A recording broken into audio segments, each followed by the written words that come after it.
महाराष्ट्र राज्य ग्रामीण जीवनोत्ती उमेद अभियानाअंतर्गत आयोजित मिनी सरस प्रदर्शनामुळे महिला स्वयंसहायता समूहांना शहरी बाजारपेठ उपलब्ध होत असून यामुळे महिला उद्योजकांच्या आर्थिक सक्षमीकरणाला मोठी चालना मिळत असल्याचे प्रतिपादन जलसंपदा मंत्री गिरीश महाजन यांनी केले।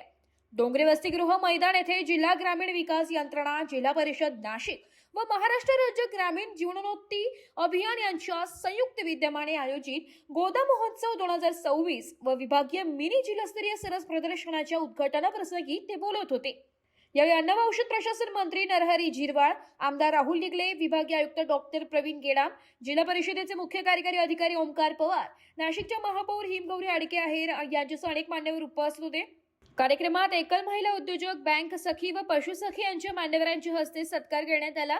तसेच विविध महिला प्रभाग संघांना रोजगार वृद्धीसाठी पिकअप वाहनांचे वितरण करण्यात आले। कार्यक्रमाच्या प्रारंभी दीप प्रज्वलन झाले तर आभार प्रदर्शन प्रकल्प संचालक प्रतिभा संगमनेर यांनी केले। यावेळी मंत्री महोदयांनी स्टॉलला भेट देत उत्पादनाची माहिती घेतली आहे। वृत्तसंकलन विभाग, एबी न्यूज, नाशिक।